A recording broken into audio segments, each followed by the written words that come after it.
The internet, scary place. I get it. If we were scamming people, we would not have all these reviews. Like, people don't scam and last long nowadays. I was like, if you just give me the address, which most people do, then I can give you an offer. And he's like, I don't want to, waste the time. I was like, let's just meet in person. We went back and forth. Oh, literally. Yeah. You wanted to meet in person to give us the address. Yeah. You were like, great, come He's like, to let's meet California. at a restaurant, like at a Denny's, and like I'll whisper it to you. I'm Denny's. like, dude. Yeah. I don't whisper it to you. That's oh my god, that's how a Dane cooks. I was like, but yeah, what if you like give us the address and then we run the numbers and like we're way off on the price you want? Like, what happens then? He's like, well, yeah, I'd probably say no. And I was like, well, yeah, like then we'd be wasting each other's time, wouldn't we? Dude, we're just like 35 minutes in the conversation. By the end, he's like, well, this has been a big waste of time. I was like, yeah, you could have given me the address a minute 5. What are we doing here, dude? And then he actually gave me the address at the end of the combo because I won his trust because I'm a normal human being. And yeah, we were way off on the numbers after I comped it, and that was it. So we're here, episode number 7 with Open House with Steph, and I've got some very special guests today. One is physically here, one is on Zoom from California. But we've got Alex and John with Brotherly Love Real Estate. We're going to talk all about real estate investing, and hopefully some crazy stories, which is going to be super fun. So why don't we start with you? Tell us who you are. Tell us how long you've been in the business. Tell us where you live. That'd be fun. Sure. Just shoot the shit. Well, have plenty of stories for you. So, I can't wait. I can't wait. So John Sanborn, co-owner of Brotherly Love Real Estate with my partner, Alex. Nice. Both of us born and raised in the Poconos. Yeah. Made our way down here to Philadelphia. What year did you guys come into Philly? I came in 2011 to Temple. Nice. Temple University, and then Alex was a year after me, 2012, Cool. I guess. Yep, 2012. Both graduated in 15. And then Babies. Yeah, I know. I stuck around here, and then Alex went to sunnier skies and to California. Nice. Very cool. Yep. Tell us how Brotherly Love Real Estate like came to be a thing. You want to take that one, Alex? I know. Rat Where to race is start? hard. Say it again. What's that? I said, it's like, where do you start with that question? Yeah, where do you start? Right. So back in the womb, we were just trying to figure out All the way back. how do we get rich? No. Yeah. Yeah. John and I both had subpar, whatever, paying the bills, entry level gigs out of college. Yeah. Not the most fulfilling thing. Trying to figure out life, looking for a direction, trying to figure out what we want to do and how to get out of this rat race. Yeah. I was teaching these dudes at car dealerships on how to use software that didn't want to hear a peep out of me, didn't want to hear a word out of my mouth. John was working at like a discount grocery store, chasing people who were stealing shrimp out of the shrimp aisle, out of the stores, and like all sorts of stuff. Crazy stuff. Oh my God. Yeah, true story. And the funny thing, John's allergic to shrimp. And he was literally chasing someone who stole shrimp. I know. Crazy. Wow. That's hilarious. Yeah, what a guy, right? He's literally chasing someone who stole something that he's allergic to, but he's like, no, for the store. It's fighting crime. So, sign of a good partner right there. That's why I was like, hey, that's, my guy. So funny. But we both read Rich Dad, Poor Dad. We're like, okay, this kind of makes sense. Financial independence, rental properties, buy a couple, and you're golden. And you can sit back and you get mailbox money and, ride off into the sunset. We did find out a harsh reality of, when you have expenses on a rental property, like a mortgage. And then also when you own properties in Pennsylvania, specifically Philadelphia, that are older. They're built in, 1,000 years ago. Literally 1,000 years ago. Things break. Things break all the time. Yeah. So anyway, that's how we got our start. And we were both just trying to tool around how we're going to do it. John was, he's more familiar with Philly. I was familiar with Philly. John moved back to Philly. We're like, let's just try and buy a spot together. We came across an opportunity on, I think it was auction.com. It was like on the MLS, but it was also on auction.com. So it was like up for a bid. Yeah. And we had zero. We had hardly any money. Pulled in 2 other partners. Nice. Went in on it together. And that's how we got our start. That is a great story. And so how old were both of you guys when you bought your first investment property? That would have been 2017. We were probably 24. That's, if I had to guess, something like that. Give or take. That's pretty cool. And this is a loaded question. Did your families think you were like crazy? What kind of feedback were you getting from your people, from your network? I don't even think I told mine. I was just, It's just they don't know what I'm doing. bought a house. Yeah. Nice. Same.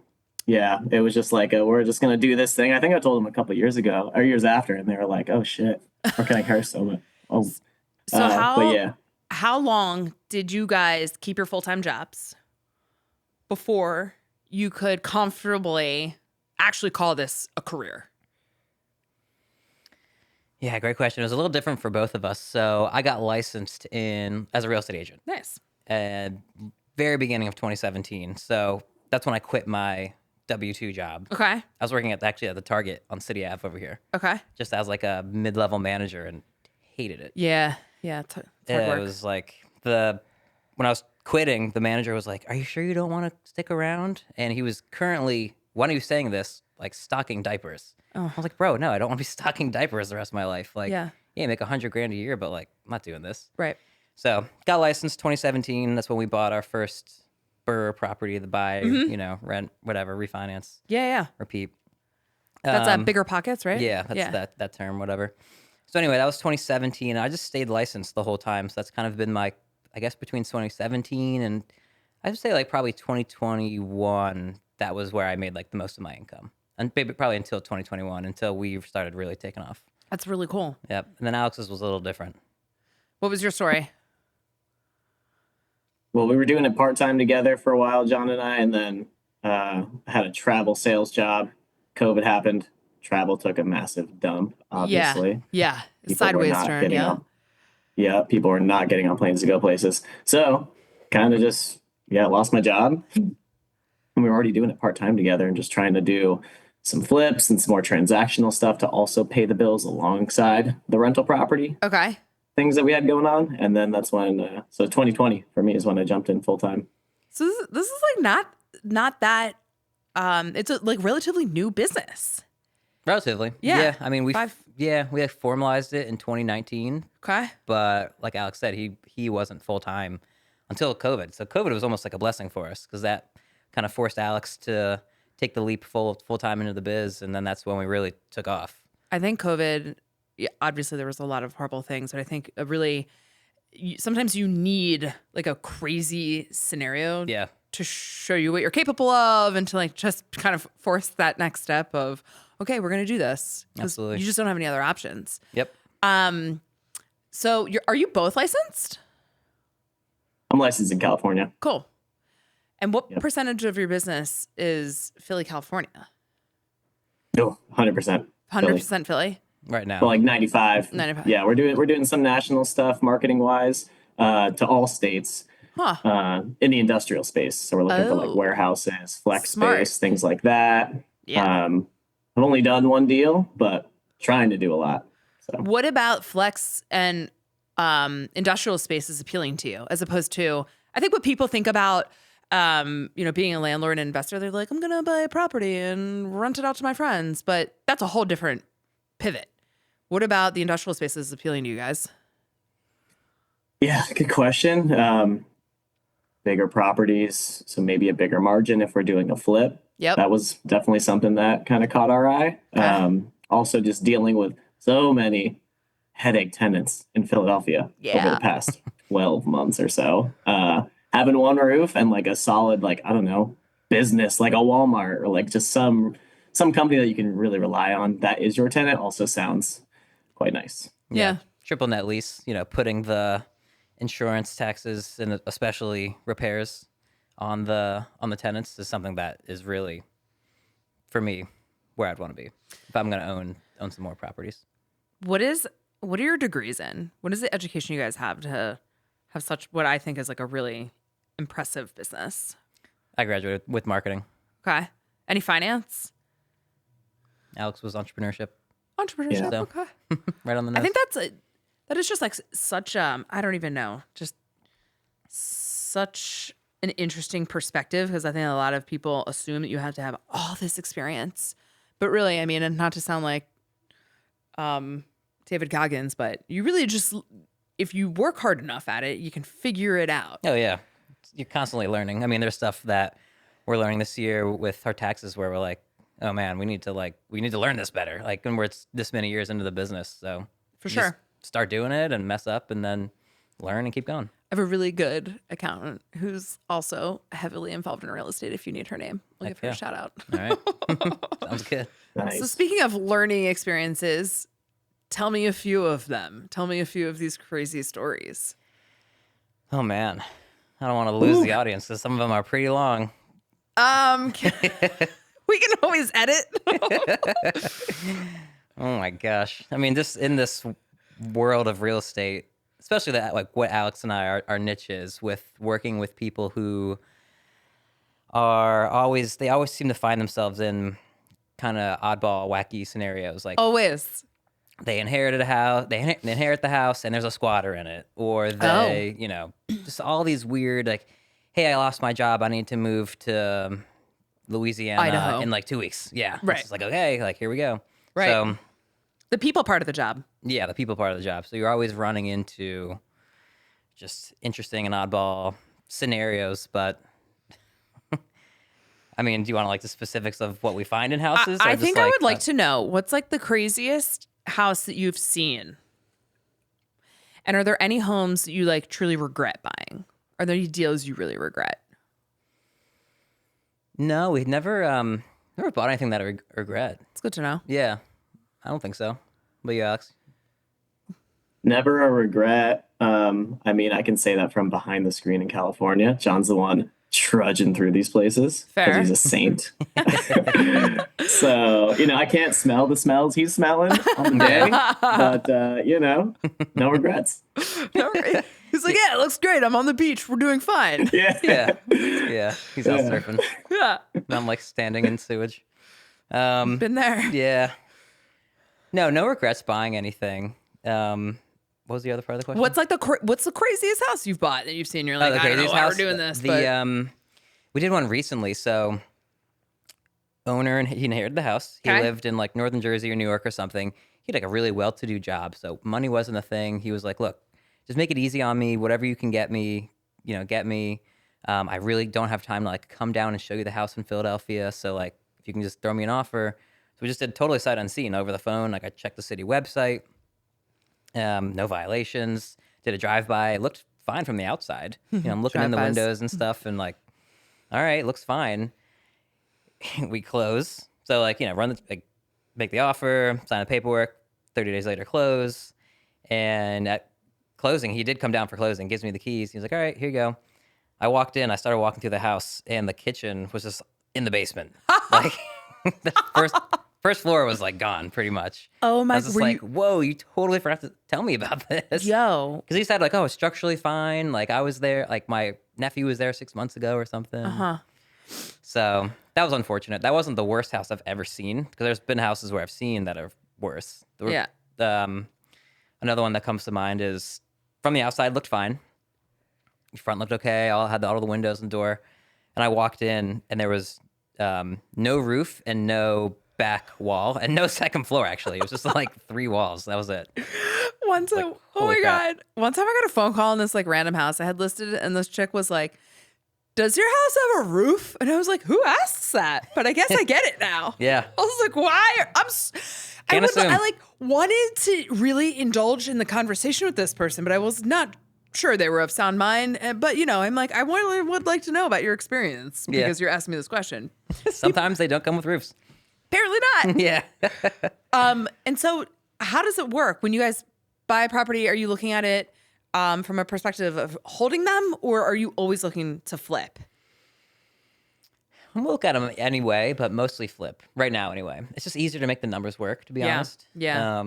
It's one of those things where it is hard to make the numbers work on the rental stuff. Right. Which is kind of why we're transitioning to just doing more direct Industrial. Yeah, direct marketing to like industrial owners. We're actually going to start adding in like small apartment complexes too. So it'll still be on the residential side, but it'll be more units, so hopefully more scale and helpful. How many units have you guys, or how many projects have you done? How many deals have you done? Last year we did like a little over 40 transactions. That's acquired And then flipped out of. and flipped in the same year? Holy moly. But I will say we're not doing the whole like fix and flip model. It's more just like buy, clean out, then sell. Or like buy, clean out, clean up, like hire a cleaner, come in and like do a deep clean and then sell. So it's a little bit different of a model. It's not necessarily like the whole like we're hiring the contractor and the GC. Yeah. I was and, going like, to say. not doing that. Interesting. Yeah. That would be crazy. That would be like 40 flips, like 40 fix and flips would be. I was like, where's your staff? Yeah, That's no. insane. Yeah, that'd be way too much. Okay, and so where do you find your deals? This man right here. Oh, Yeah. you're the People find us. the brainiac. Very fortunately, it took People a while to find get there, you. but SEO is probably the bulk of our leads today, We which should is talk. great. So people search their issues on the internet, typically Yes. Google, sometimes YouTube. And we're usually one of the first websites to pop up if they need to.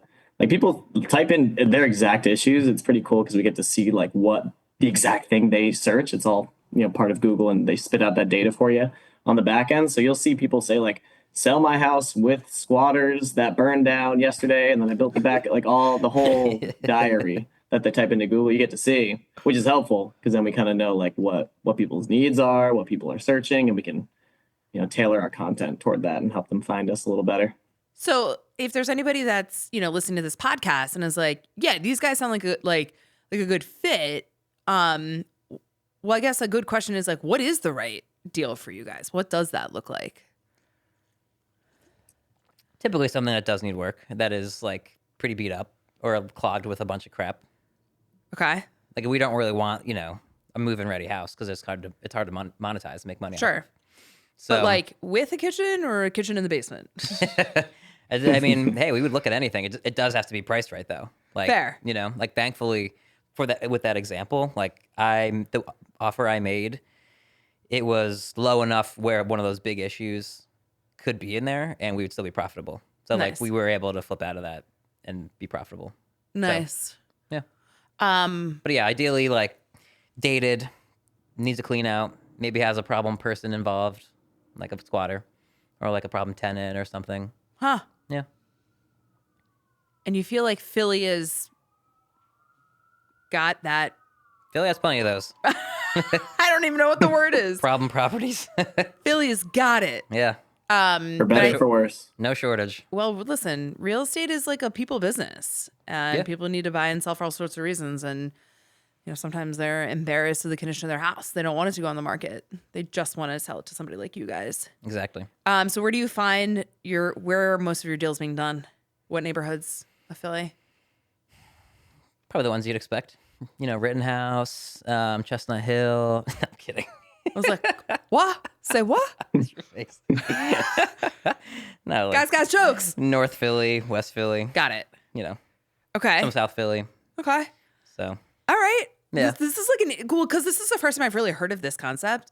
Would you guys consider yourself wholesalers? Mhm. Okay. yeah, that's how we probably flip out of maybe half of those transactions. I was gonna say. Would be like just on a wholesale assignment or like buy it and sell it in the same day, or some of them are like buy it, clean it out, get the cleaner in there, and then put it back on the market. I have a property that I bought. It's just a lot. I joke about this a lot. Haha. I didn't mean to do that. But I do joke about it. And it is in Grace Ferry, which I'm really bullish on, frankly. Okay. All right. And I bought it through a wholesaler. I Okay. think it was New Western. New Western. Yeah. Okay. Yep. Do you guys do any stuff down there? In Grace Ferry. Yeah, we actually have a lot for sale. I guess it's almost Grace Ferry or Point Breeze. I guess it's Grace Ferry. Yeah. You have a lot for sale right now? Hmm? What's it priced at? Like 45K. Super small. It's like barely buildable. Ugh. Yeah. It's the worst. You don't want it. No, I definitely don't want it. No. I bought a lot because one of my builders that I work with was buying a property in the area and selling them. And I saw what he was doing. And I was like, I'm going to go buy the next one. Yeah. Why not? Okay. And just see. So what, you bought it and you're just like sitting on it right Just now? sitting on it. It's Yeah. not the best investment, but That's all right. what are you going to do? Yeah, we have a couple of those too. Yeah. Just buy them. You're like, I don't know. I'll figure this out later. Yeah, exactly. Exactly. Yeah. So what does the process look like when someone finds you? What are the next steps? Communication. Pretty quick and simple. Yeah. John and I both get a text on our phone once someone fills out our form on our website. We'll just get a ping real quick. first one to the lead gives them a ring. We try and get them with, give them a call within the first 60 seconds if possible. And then we've been doing it for so long at this point. Fortunately, we're able to save John a lot more time than we used to. We're not sending him on meetings where he's going to go spin his wheels or just drive across town when it's not worth it. We did a lot of that, a couple of years ago. But at this point, we're pretty good at vetting, just like, okay, this can work for us or it can't. And then just learning about really the person's needs and like timeline, I think are big ones.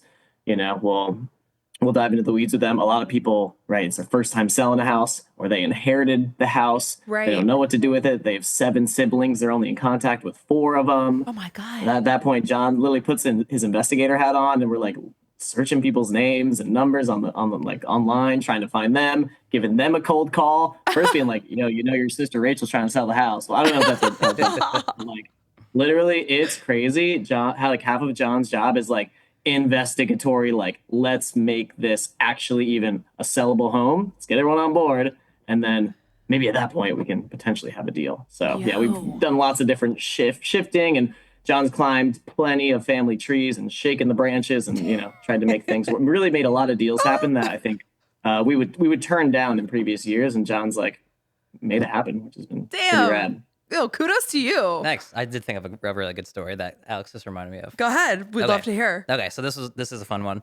So I was at a past seller's house. He was like, "Hey, we had sold a few of his houses a couple years ago in South Philly. This was up in the Northeast. He was like, come over and check out my house, see what you can get for it for me." I was like, okay, sounds good. So I went to the house. I was meeting him, his roommate, and his roommate's friend. In like 2 years of like not seeing this guy, he got really weird, and the roommate was really weird. It was very awkward, not fun meeting. But the friend of the roommate was like the most normal one there, and I was like kind of talking to him, and he was like, "Oh, actually, my buddy's wife's mom passed away. You might want to consider this house." And I was like, "Okay, sounds good." He's like, "Oh, I can't remember the address though, but I know where it is. I'll show you." And I was like, get in a car with the stranger. So he gets in my truck and we're driving to this house. We're, talking, whatever. And we do get to the house. He's like, "Okay, here's the block, here's the house." So he was right. And we peek in the windows and it looked clogged, full of stuff and pretty beat up. And I was like, okay. He then gives me his buddy's wife's phone number. Uh-huh. I just call her out of the blue, like, "Hey, this is how I got your number, yada, yada." I kind of know a little bit of backstory. And she's like, "Hey, look, I would sell you the house, but I hate my siblings. And I'm not talking to them. I'm not even giving you their information. If you could figure it out, I am down, but good luck finding the other 2. And I was like, okay. So she even give you the names? Yeah, I think she gave me the name of her sister, but not even her brother. Wow. That's so sad. Yeah, it was sad. So I was like private investigator, Dr. Phil for like a couple months, like I had to like find the sister, break the ice, find the brother, break the ice. Like, and I did they not know that someone had died? They knew their mom died. Okay. Yeah, but just none of them were doing anything about with the house. It was like a couple years just sitting there empty. Yeah. So they were just like, "It's fine with me if the other freaking 2, blah, blah, blah." They all would like bicker. Hate on each other. But like I was the glue intermediary, that they were able to trust. And yeah, we ended up closing on that. And it was, we actually probated the estate. We fronted for them to probate the estate. Like we hired the attorney. Right. He did the whole thing for us. Right. And then finally, whatever, X amount of months later, we were able to close on it. Was it worth it? Yeah, absolutely. Oh my God, that's awesome. Yeah. Good for you guys. Nice. And you're actually like really helping people. Oh my gosh. That house, I guarantee that house would still be sitting there. Yeah. Yeah. And did each sibling get like their designated amount? Yeah. I think they all made like $30K. For not doing anything. That's so cool. Yeah. Huh. Look at you guys. Yeah. Saving people's days. A lot of those we end up doing. And it's a process. But yeah, it's like Dr. Phil meets private investigator meets like real estate people. I have a good friend who does something like that as well. His name's Joel Garfinkel. I don't know if you know him at all, No. but he does a lot of Delco stuff, some Section 8, in that area. And it's a puzzle. Yeah. It's a puzzle. It's like a real life game. How do you guys handle and battle? Because I struggle with this often is like, I would imagine people think you guys are scam artists all the time. Maybe not. So this is funny. We don't usually get that, thankfully. I think it's because like we're not doing a lot of outbound marketing. Like we are to the larger industrial stuff, and some people obviously give you the rude responses every once in a while, but like not a lot. But yeah, hardly any off of our website because they're coming to us. They see our like over 60 5-star reviews on Google. They see like Alex and I on the website, our YouTube videos. But Alex, we had the lead last week or over the weekend that Oh my God. yeah. This was so That was funny. a night. That What was happened? so annoying, that phone call. I was like, I also hadn't eaten that day. Yeah, I and get it was crabby. like noon by me. I was sitting in the parking lot about to go into the grocery store Saturday, the grocery store, trying to shop for the week. Phone call comes in. It's off our website. Pick it up.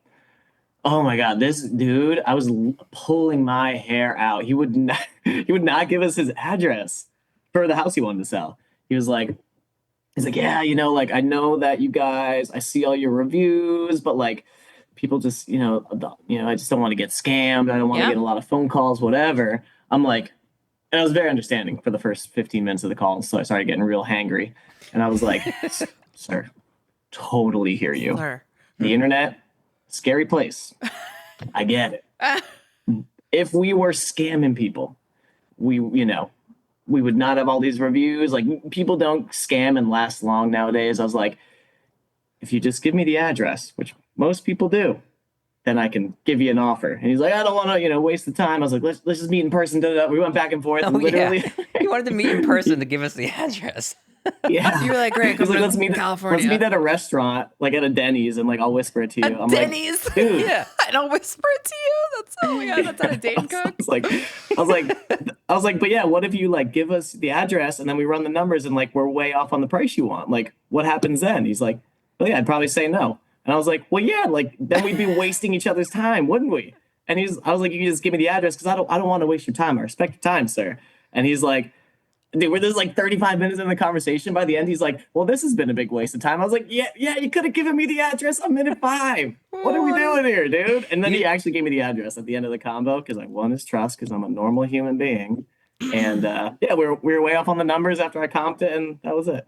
Well, if I'm being honest, I thought your email was a scam to me. So I was like, where are these guys? Then I was like, I'm so sick, I can't even figure it out. And then I was like, oh, that's so nice. I thought you were asking me to be on your podcast. I was like, neat. No, I was like, no, they're asking me to be on my podcast. And I was like, huh? I was like, why? And I was like, this isn't right. That's hilarious. But here we are. Wait, so why'd you respond if you thought we were a scam?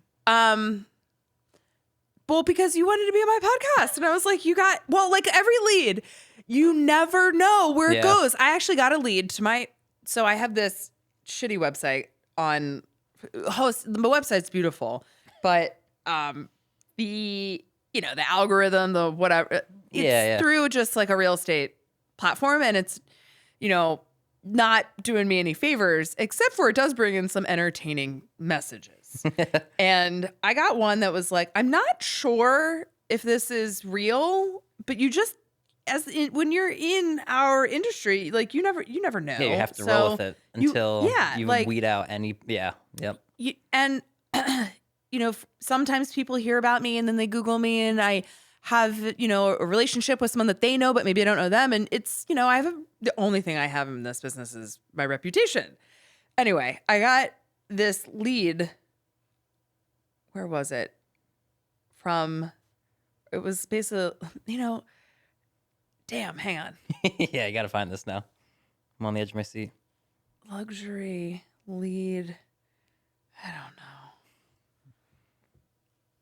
This chick emails, it's like every real estate agent's dream. They're like, hi, I see you online. And you're like, okay, this is working. Yeah. And you're like, I see you. I see you. And she's like, I want your, if I read it verbatim, it would be better. But, here we are. I can't find it. And it was basically like, I'm looking for a house in Manayunk under 2.3 million. I hope you can be of my assistance. Every house. I hope you can be of my assistance. Something. I'm like, I think I could huh. help. Yeah. So then here's step 1 for me. I always take the phone number that's left and see if I can actually text it through an iPhone. Oh yeah. And it worked. Yep. Okay. It worked. Okay. I Real was number. like, hi, this is Steph. I got your lead, or Yeah. I got your inquiry. Like, this is my process. I really do require us to talk for a few minutes on the phone. Yeah. Yeah. Then the next test. Great. Send me a few times, dates. I'll be amenable to them. And I'll send them a Google link so I can see their face Oh, nice. for 10 minutes. And, Yeah. you know, I will also say this, like, whether it's just being a professional or whether it's vetting out if something's a scam, the one thing that's a huge pet peeve of mine is when people are disrespectful to my time. Yeah. And I moved a meeting to make it work for this person. And I confirm, I sent a Google thing, I confirm, hey, sorry, the time change really screwed me up Oh, this was yesterday today. or today? Yeah. Today. I was like, great. Really screwed me I up. said, thanks for letting me know. Yeah. Where do we go from here? Yeah. Where do we go from here? How's your budget? 2.3 million, but you can't keep track of time. Well, I also think I mean, I have a lot of thoughts, and I work with so many people across all different price ranges, but I'm very clear about this. I don't work with people who are assholes. Mm-hmm. I don't work with people who do shitty things, and I really need people to follow a plan. But I will let you guys know if this lead works out. And be Yeah. like, guess what? I just sold this $2.3 million house in Manayunk. Just kidding. They bought the whole. They bought the Yeah. whole town. Yeah, whole neighborhood. Hilarious. Yeah, I've also gotten some crazy voicemails on my phone. You know, damn, when your information's everywhere, Yeah. You don't know yeah, where. just ask for it, and I get that. Yeah. So anyway, I digress. But I think you like Those are great tips, Steph. That I never thought of doing those things to vet out if the person's real, and that I bet that does save you tons of time to It vet out does, the and big ones. there are a lot of scams now.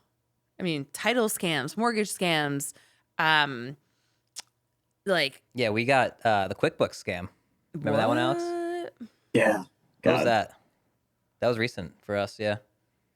Damn. Yeah, we use QuickBooks for our accounting and taxes and stuff, and it's just like really legit looking phishing emails where it's like they take the logo, they paste it, they do this, they that, and they're trying to get you to click the link, and that puts a virus on your whatever, steals your stuff. They called us and they said, "Hey, your credit card stopped working. We just need you to re-enter it or re-give us the credit card."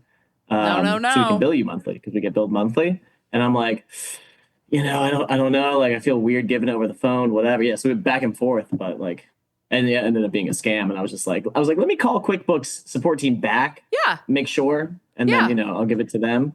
That's And all you then have to they do. kind of boogied after that. Oh yeah. Yep. Gotta be careful out there. You do have to be careful out there, but Yeah. especially in this line of work that you're doing all this investigative work, like breaking deed or title or Yeah. mortgage fraud. Yeah, there's a lot of deals, not a lot, but we've gotten better at it over the years of to use Philodoxodon. I love that website. Super useful. It's the online, it's a recorder of deeds online. It's like their website. No, I use Office of Property Assessment. Okay. Yeah. But- so similar. Philodox, I had. You have to pay for it, which is annoying. There's a free version, but it kind of stinks. So, but there What would I get? you can go on there. You could see every deed change, but then you could see all the mortgage docs, and it has the actual mortgage Damn. docs. You could read through. If there was a lis pendens on the property, if someone's tying it up in court, you'd see Oh. that. Damn. So it's pretty helpful. You could see the actual deed. So then if you were that signature does not look like, or whatever, that notary, that's a big one. The notary was expired. And it's well, that was probably a fraudulent notary stamp or fraudulent, there's something Oh. weird going on there. So that's the kind of stuff we look for now. So Damn. yeah, there's that. Yeah, there's a lot of things. Actually, this is another good story. Someone tried to sell us last week their adverse possession position. I don't know if did I tell you that, Alex? No. So he calls and he's just like, hey, this property I identified in my neighborhood is abandoned, and I moved in a year and a half ago, but I want to leave. But I know what it's worth. And I'm just trying to figure out what exactly he's getting at. And then he's like, we heard of adverse possession, right? And I was like, yeah. For the people, tell everyone what So adverse adverse possession is. would be if you identified a piece of land or an actual piece of property and it was looked abandoned, and you started paying the taxes on that, and then there was a bunch of other things you have to be like Maintaining the property. maintain the property. Yeah, if it, like change the locks. I think be hostile is one of, or not be hostile, but like something about like putting keep out signs or something like that.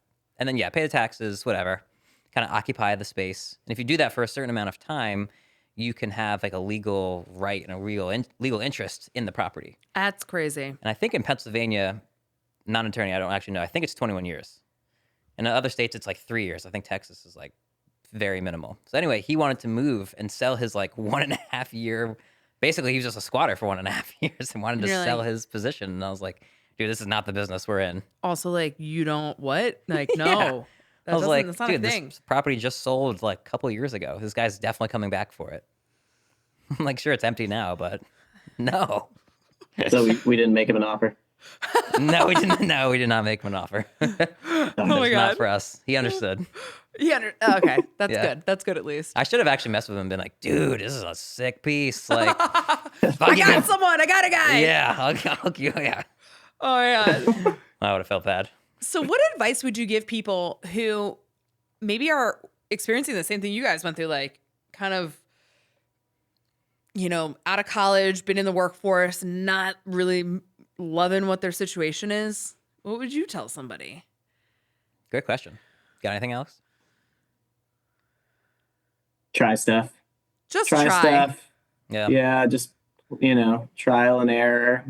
Key and try to first like define what if you have an end goal, whether it's financial goal or a lifestyle goal or a mix, try and define that and then find a path or try and identify a path that can get you there.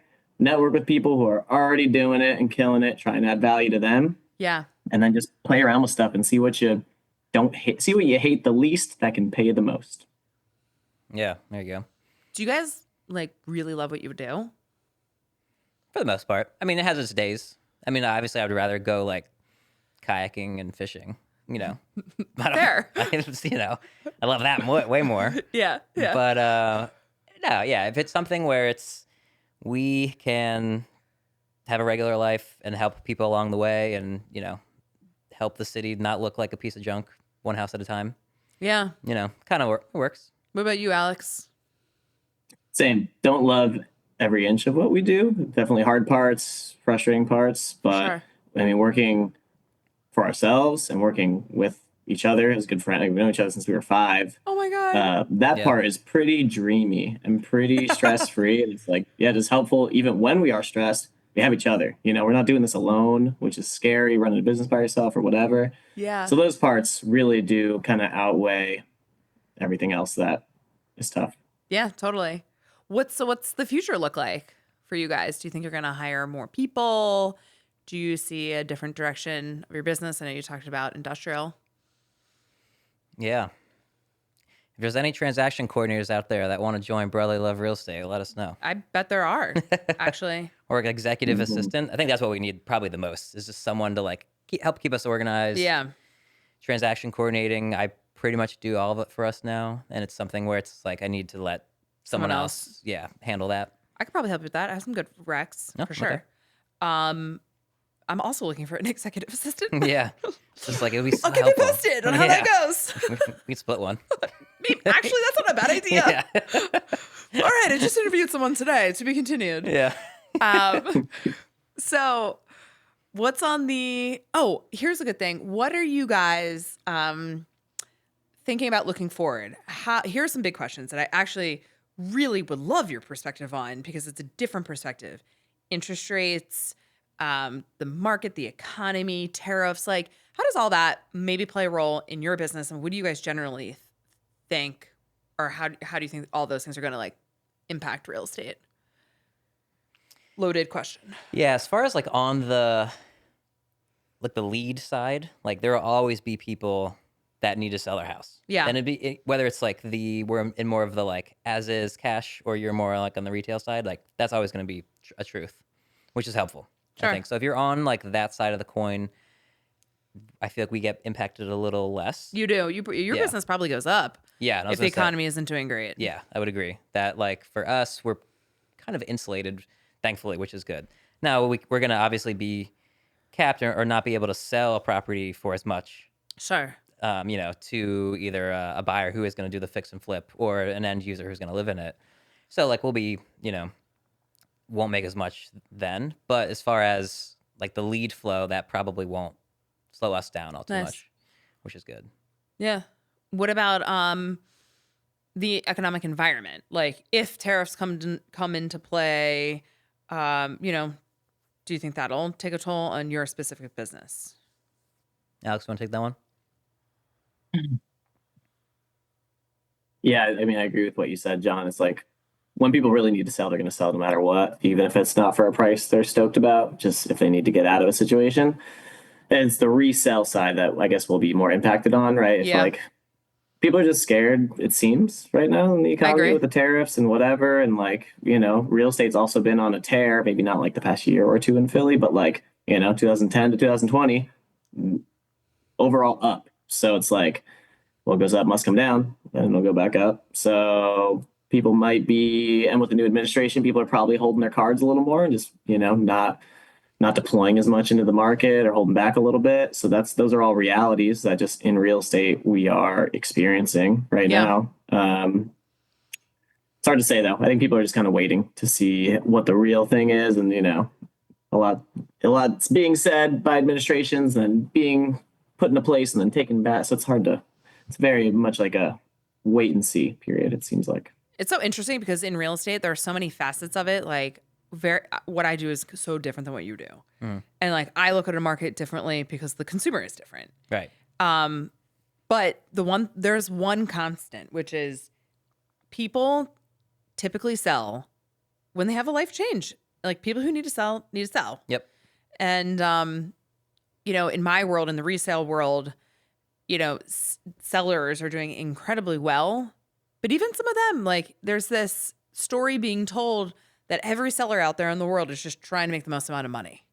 And it's just not the truth. Yes, that is part of it for a big group of people. But a lot of times people just need this to be kind of done. They need help. They don't know what to do. They've never sold a property before. And it's stressful. It can be stressful. So no matter what the market does or what the administration does, to your point, that will ring true in all markets. And I also think because of the access to social media and the news 24/7, I just think consumers are like a little easier to, I don't know, it's almost like we all in unison just like make a decision and like halt collectively. It's like, did you see what happened today? And everybody's very reactive. Right. But it's like, think about it. We had a national, like international pandemic where I was apparently breaking the law if I was showing a house. Yeah. That's wild. I remember those times. Yeah. And then it's like, wait, what about that? Did that happen? Are you seeing a lot of people looking to sell that bought in like end of 2020 or like especially 2021 or maybe the beginning of 2022 that bought at a certain price and are now selling at a lower price? Have you seen a lot of that, or they're like barely breaking even kind of thing? Depends. Yes. I'm not seeing a lot. Like I probably do about 30 deals a year. So my city people who bought in like 2020 or like 2019 or whatever, they're just like naturally making that next move. Yeah. And they don't have to sell. Right. Because they have that low interest rate. But they would like the parking, or they want the yard, or they want something else because they're going crazy with their 2 kids, Yep. And some people, here's actually a more interesting trend is I'm seeing this more in the suburbs. It's like people bought in 2023, 2024, and they're selling. It's like because the mentality was, and I appreciate what I'm about to say is not for everybody, but those buyers that were so desperate to get their kids into school with historically low inventory. I mean, we're at a deficit of almost 2 million units nationwide. They just said, we're going to buy the house now. And when the right house comes up, we're going to jump. Oh, that's interesting. Yeah. And I feel like you probably do more in the suburbs than we do, but if they bought in say 23, there's a chance they could sell in 25 and still do great. Yeah, yeah. Not like fine. the city. The city is not seeing that. Right. The city, unfortunately, I got into this business in 2011. My very first sale, I watched a seller bring like $100,000 to the table. Whoa. I was like, I don't get it. I thought you make money when you do this. Holy moly. Yeah. That's your first one. That was also, it was my first clothing. Whoa. And that was also with a mortgage company that like went belly up and they couldn't find the mortgage. Yeah. Okay. We've had that problem before too. Yeah, you're like, yeah, it's lost. Yeah. It's just like You're you're like, hey, calling. wait, how do you lose a mortgage? Yeah. Like, It's just crazy to think about. Like some big bank or whatever, some big rich person would just be like, actually, I'll send you guys a podcast. It was crazy. It was like, I think it was the New York Times did an article, or maybe it was like the Business Journal or something. It was fascinating. It was titled like Ghost Mortgages or something. Yeah. And I don't know that, but I gotta say, it was crazy. This story about basically when you put a property in arrears and you get these notices, and how these companies were really predatory at the time. So crazy things happen. But I would say, to answer your specific question, I'm not seeing people do that in droves, but I am seeing people like, yeah, they're choosing to exercise yes, I will move to the suburbs. I will move to the bigger house. I'm going to give up my lower interest rate. But man, I'll tell you, we still don't have enough of them. There's like 3 months of inventory in the city at most price points. Mm-hmm. It's not a lot. Mm-hmm. So do you guys have anything I can sell? I got some buyers. Maybe. I'm kidding. And yeah, I actually have a multi-unit that, I think is interesting too, from that perspective. Like typically when the stock market isn't doing as hot, which it's been a little volatile over the last couple of days, people do tend to run to real estate because it's a safer investment. However, if you fear that the income faucet's about to be shut off because of your job, you're just not making a move. Yeah. And we've, been hearing a lot of that in the news. So who knows? Yep. Anywho, what other parting thoughts do you guys have, or anything that's helpful that you think anybody here that's listening should know about you guys? Parting thoughts. Yeah, don't be afraid to try things and just go for it. Yeah. If you're a beginner, and then, try and enjoy the process. If you're in the thick of your career and you're trying to grow and got no time to do anything, just try and enjoy it. Like work-life balance. And, it's not worth getting too stressed out about. We're all just here living. I'm going to take your advice. Yeah. He's a California guy. It's easier for him to Yeah, say. you're very zen over there. Yeah. It's nice. You are might not be wearing an wearing Eagles pants right now. sweatshirt, I so don't it's know. fine. What about you? Yeah, I guess that go, Alex. Just if you're thinking about not even getting into real estate, but just doing anything. Yeah. Some planning, learning, and then jump. Don't just stick in that planning and learning process forever. Cool. And if people want to reach out to you for real estate stuff, how can they do that? brotherlyloveproperties.com. Cool. Thank you guys. This is so fun. Thank you. You'll have to make a trip to This is Philly. awesome. We'll take everyone out to dinner. It'll be fun. Young John!